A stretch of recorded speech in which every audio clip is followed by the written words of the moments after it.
Hello and welcome to Right Now. So ladies, this week you got the news that you've been waiting for. Bill Gates is free, single and ready to mingle. Bill and Melinda Gates announced they are to separate and they've asked for privacy at this painful time. Now, someone's marital status is of course no concern to me. You do you, hun. However, the Gates family asking for privacy when his crazy green Kermit the Frog arms have been flailing around in the personal lives of 7 billion people for over a year feels, to me at least, a little bit much. UK Foreign Secretary Dominic Raab couldn't confirm if all measures like social distancing and masks would be removed on the 21st of June, as their roadmap said they would be. Well, obviously, because it's not meant to end, and of course Raab knows this. Pfizer have applied for emergency approval to roll out their experimental gene therapy to children as young as 2. Unbelievable. And the National Education Union has written an open letter to the UK government to insist they don't lift the mandate for kids to wear masks for 8 hours a day at school. You heard that correctly. They don't want kids to be able to breathe. It's just another week on the front line of what is now, obviously, to anyone who isn't willfully ignorant, a war on humanity. We're under attack, but as all good brawlers do, we dust ourselves off and we go again. On the show today, we've got World Alternative News founder Josh Sigardson. He's going to be talking to us about Canada. Wow, Canada, a country so woke that its masking profile pic Prime Minister actually referred to a recession as a she-session. I'm not kidding. Human rights activist Gurchan Singh will be telling us about the situation in India and in particular, the destruction of the food supply. There's very few more powerful weapons to wield than the control of whether or not people can eat. No coincidence, of course, then the newly single software frog puppet now owns more American farmland than anyone else. We're going to go to Florida, sanity prevailing Florida at last, to talk to Mike Hill, who's worked on several projects in Hollywood about how the perceptual manipulation techniques that they use in the film industry are actually being used against us now.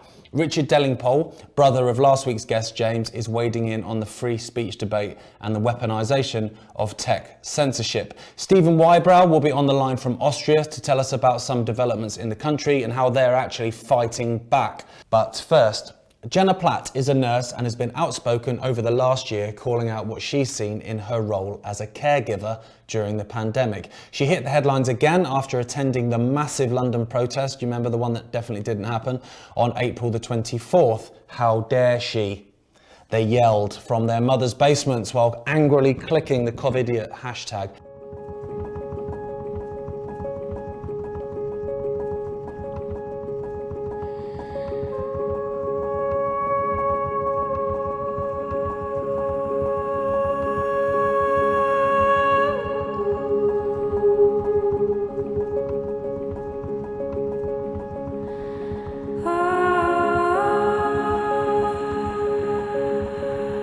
Hi Jenna, thanks for joining us. I suppose the first question would be, what is your experience of the pandemic over the last year? So mine has been, I've been very fortunate. I've been in a very happy relationship with my husband. We've been able to have open conversations.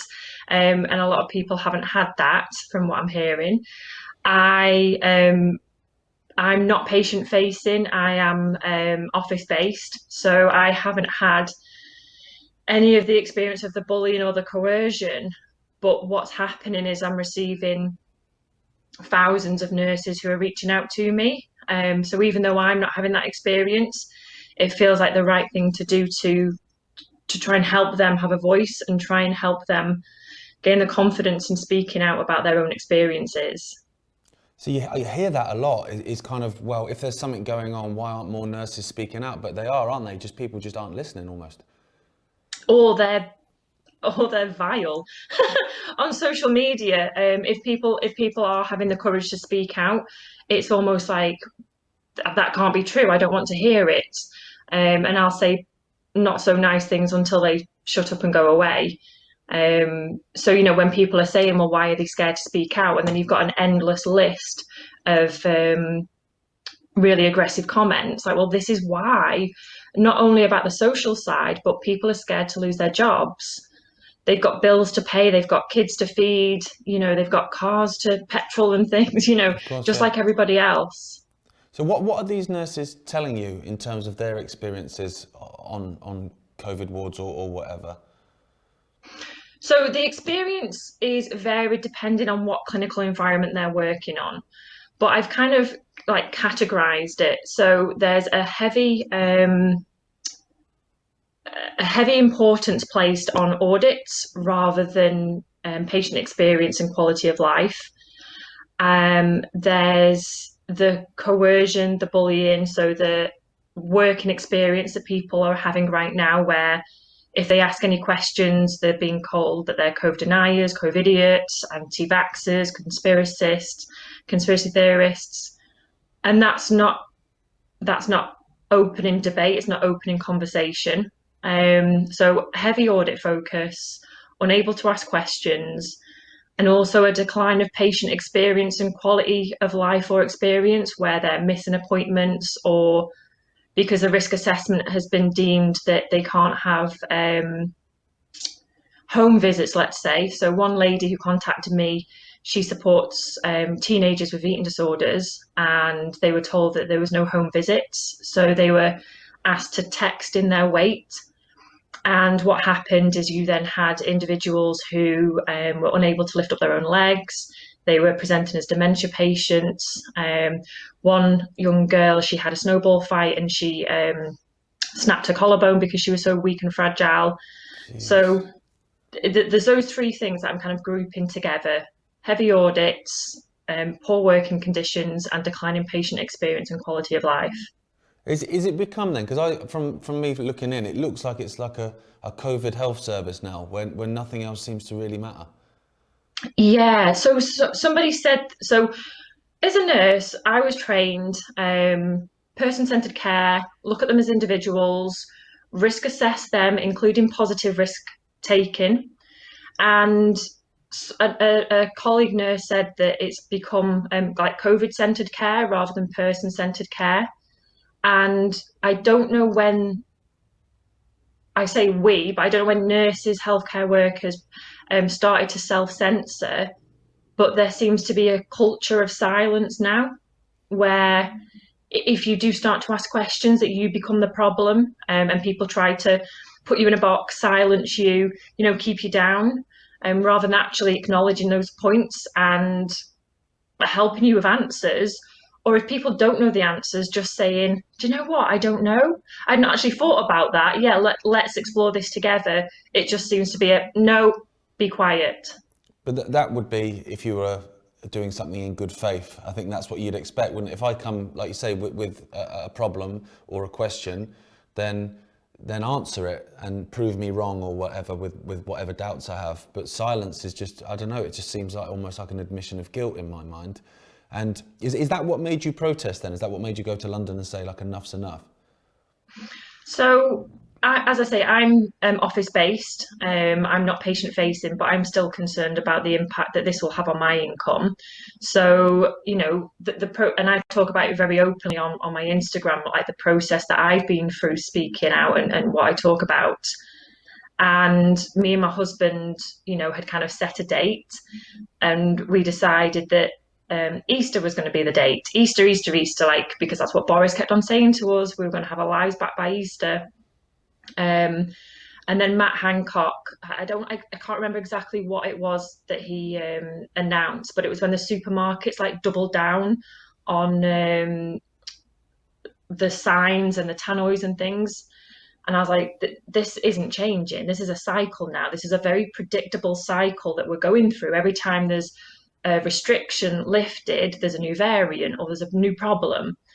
So that's when I decided to walk to London because I didn't know what else I could do. I haven't got any links with politicians or I haven't got any, links high up with people who could be influential.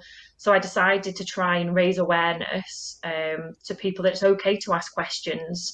So I walked from Stoke-on-Trent to London, 15 miles a day, 10 days, Unbelievable. to hand deliver a letter to Boris Johnson. And what that did was that built a community of people who were maybe the only person in their household or in their workplace that was quite confused about what was going on. And they were like, oh, I feel the same way. Like, this is what I'm thinking. So that was the first thing that I did. And then I have attended protests, and the reason why I'm attending them is because I'm pro-choice, pro-informed voluntary decision making, and I'm completely anti-coercion. So I'm attending for those reasons. And I'm currently walking around with a sandwich board for 50 days to raise awareness, because right now nurses don't know where to go. They've spoke to colleagues, they've tried to speak to the managers, they've possibly spoken to regional, they've gone through the unions, they've spoken to the NMC, and it's like we're just getting this template response of, because of COVID, we're going to give you a template response, and we don't seem to get any answers. So what I'm hoping to achieve is, if we can come together as a face, because I think that we need, if we want a voice, then we need to have a face and I come out agree. of the shadows, because we're not doing anything wrong. There seems to be this guilt that we're doing something wrong, but we're trying to be advocates for the patients and for the colleagues. Yeah, which is exactly what your job is to look after those people. That's it, isn't it? I think it's amazing. And I did find at the protest on the 20th and then on 20th of March, sorry, and then on the 24th of April, there was so many people that were coming up and chatting, and they'd come on their own. And they were like, in my family, like I remember one lady said to me that basically the husband can have the house because I'm done, and they felt alone. And then when they arrived in London, they saw all these people, and then they see people like yourselves, in your nurse's uniform. It's like, oh man, like I thought I was going crazy almost, or like I'm not alone. And it is a powerful thing. And I'm guessing that's why people want to shut you up. Yeah, well, I mean, I'm wearing my uniform as a symbol. So, I don't need to wear my uniform, but I feel that people need to recognize you instantly. So, this is a way of identifying myself straight away without even having a conversation with me. And what I found is that the people who I thought were going to be around me, who I thought were going to be there to support me, we've kind of drifted apart. And I feel there's a lot of people who feel quite lost and lonely, not just in the professional world, but their connections and their paths have changed so much. And coming together with this community, we're told that we're selfish and we're told that we're all these things, but there's so much kindness, there's so much support. People are going out of the way for me, they're helping me with their skills, that they're coming to me with their stories and sharing their stories and giving me their time. And it's just such a good atmosphere. And you know it's amazing. It's amazing that the response that I've received, and just seeing people laughing and smiling, and just just being happy around other people. And I feel like we've almost forgot, it's been going on for so long now, we forgot who we are and we forgot what we used to enjoy. We're just so used to this cycle of lockdowns and restrictions that we've forgotten how we used to enjoy ourselves and identify ourselves and have fun. Yeah. Everything's so serious. You're so right, and I must admit, look, I didn't really sort of trawl for the comments after the protest. I had a little look and just sort of, and it was almost like, obviously I was there, and it was like you described, it's just full of loving people dancing around and just being human, big smiles on their faces, and the people that were attacking them as, it was almost like, it's just sheer projection. Do you know what I mean? They're always what you accuse, they're always what they accuse you of being. It's kind of that thing, and I've found nothing but love in any of these protests and stuff. But 100%. And I was at the Hyde Park when the police attacked. And, I'd like to think that I'm not completely naive, but I'd just never seen anything like that before, where there was a band playing and people were enjoying it. And the police just came in from behind, not even like face on, so people could see it and respond quickly. That there wasn't any, what is it, encourage, engage, something else. I can't remember what the one is. And then enforce. They just went straight in with the batons. And we were peaceful and they were violent. And there was 4 officers with like blood on their head, and there were paramedics all around. But they didn't take them to the paramedics. They were parading them around the photographers. And to actually see that firsthand, it really, really concerned me, because it made me think like this is a bigger battle than what I thought it was. Oh yeah, this is a psychological operation, 100%. But thank you very much for talking to us, because it takes courage for people to speak out anyway, but especially when like the stakes are high on a personal level like they are for you, and hopefully, well, it's not hopefully, I know that you will kind of empower other people, so I really appreciate it.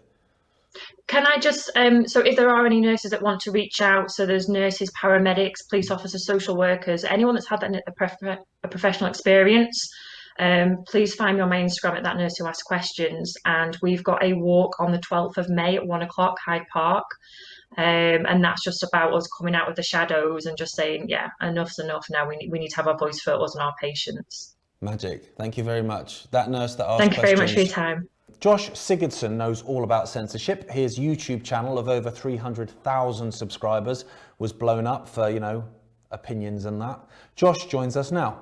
Hey everybody, this is Josh Sigardson of Winnipeg Alternative Media, and you're watching Freedom Free for All, your place for live, liberty-oriented news. When are you going to start listening to the people who voted you in and step down? Oh, why do you think things are so secretive about the vote? Well, I guess you're going to have to ask me to leave then. Excuse me, gentlemen, what exactly is the point of such a huge police presence when it's just a bunch of people peacefully protesting with masks on? Is this really necessary? I just got a very unfortunate email that I knew was coming eventually, but YouTube just sent me an email saying that my account has been deleted. Hi Josh, thanks for coming on. I've got a confession to make. I thought you were in Canada, but you're not. You're in Mexico, aren't you? I am, but I am a Canadian, and I know pretty much, I'm up to date on what's going on in Canada. Right, because over here, like, as an outsider, Canada looks like it's followed the sort of New Zealand model of let's basically be as mental as we can possibly be. Is that how it is? Well, when we get to the point when we have COVID camps, encampments as they call it, it's about as bad as it can possibly get. And the level of tyranny that we see in Canada right now is unprecedented. But as a Canadian, I'm not surprised.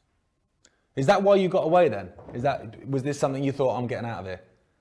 I left about 2.5, 3 years ago due to already existing tyrannies in Canada, moved to the United States, and then moved from the US to Mexico during lockdowns last year after I saw Las Vegas get wiped out in one swoop. But I left Canada a few years ago because of, I famously confronted the Prime Minister of Canada, and he put me on an enemies list. And it made doing basically anything in Canada extremely difficult. Wow. Can you tell us more about that? So, because my thing with Trudeau is I don't know why he keeps getting elected. That's confusing me anyway, but yeah. Well, as we know, it's selected, not elected. I mean, at the end of the day, no one is really elected in Canada. And a couple of years ago, actually in 2017 now, time flies, I was told about a press conference that Justin Trudeau was speaking at. So I decided to go to this press conference at 7 a.m, no sleep, ready to go. And somehow I got let in. I had confronted him 3 times previous to that, but I got in, and he did a photo shoot with some children playing with Play-Doh and the usual photo optics. And what happened was the press corps came up to me and the rest of the mainstream media and said, you have one of these 5 questions you can ask him. And I said, well, I have my own questions. And they said, well, that's too bad. You have to ask one of these 5 questions. So of course, I have morals, I have principles. So I stood at the side of the room. I was about 15 feet away from him. And when he was finished answering one of the questions, I asked him my question anyway about carbon taxes and people in rural communities not being able to feed their family and heat their home, etc. Anyway, his security guard grabbed me by the throat, threw me against a wall. All the mainstream media cameras turned away. They all asked the 5 questions that the government told them that they can ask. And I got thrown out of the room, but not before I did something I don't usually do. I called him a scumbag, and the #1 trend in the world for 3 days on Twitter was #ScumbagTrudeau. So that was a fun time, but the problem was I wasn't allowed anywhere near him. It was like a 200-meter thing. You can't go anywhere close to him. They have the right to shoot you if you do. And at that point, I realized I couldn't go anywhere on the streets. Back then, everyone loved Trudeau, and people would literally throw things out of vehicles at me, attack me in the streets, just walking down the streets of my own hometown.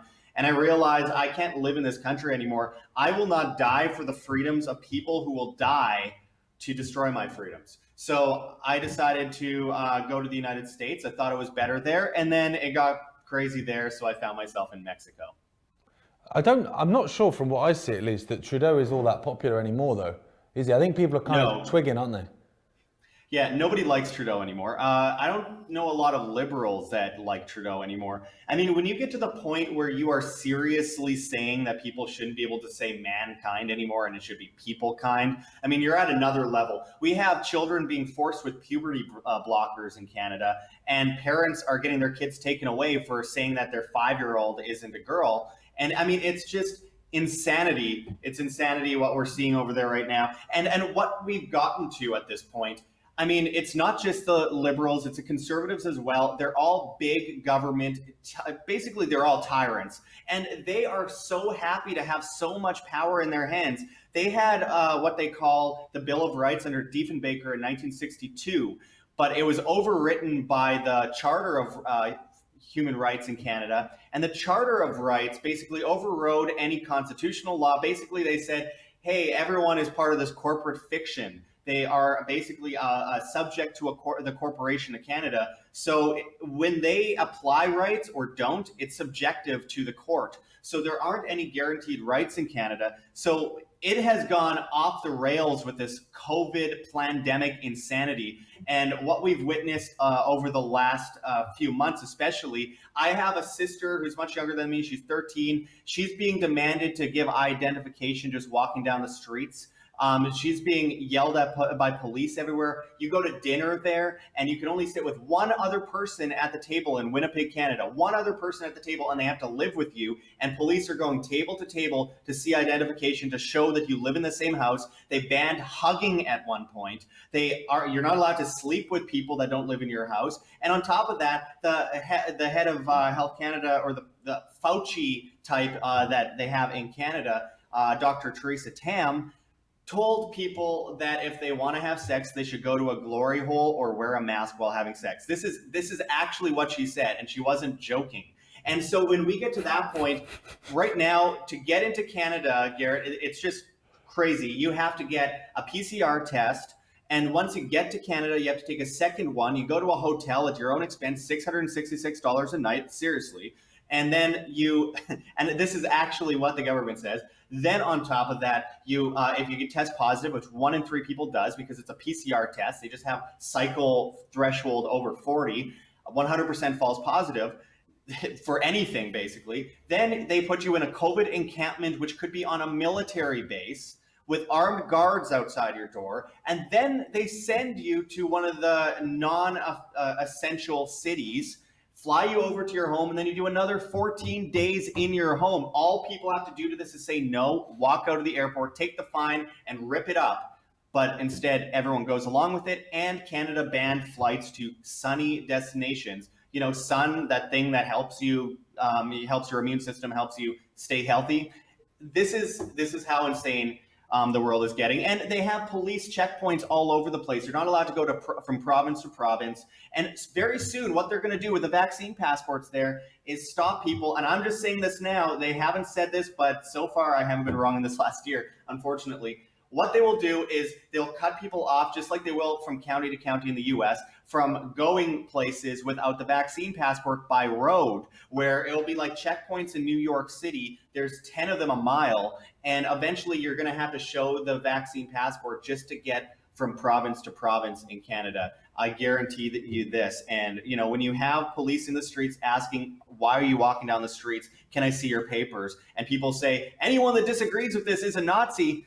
I mean, this is peak Orwellian doublethink at this point. Absolute projection. I have to say, I didn't have a health minister saying why not use a glory hole on my COVID bingo.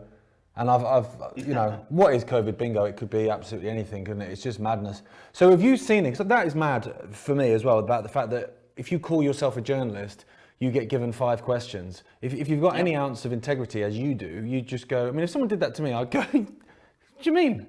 I've got my own questions, thanks. Like, what do you mean? Like, right. This is like absolute Orwellian stuff. Well, and Garrett, one of the things that came up a couple of years ago was Justin Trudeau put in place an accepted media list. that showed the medias that he supported and gave, I think, $300 million in a bailout to mainstream medias while pushing to ban independent media voices. I mean, right now, their Minister of Propaganda in Canada, I can't remember the exact name of the ministry, I just call it the Ministry of Propaganda, was talking a few days ago about banning anyone from talking about things that go against the COVID agenda online from a government perspective. So all these people saying, oh, you're against private corporations making decisions. You can't say that when the government, and this is fascism, real fascism, when the government's coming in and saying you cannot have your own belief system around COVID. Only the mainstream media, which gets 95% of their funding from pharmaceutical corporations, are allowed to talk about this.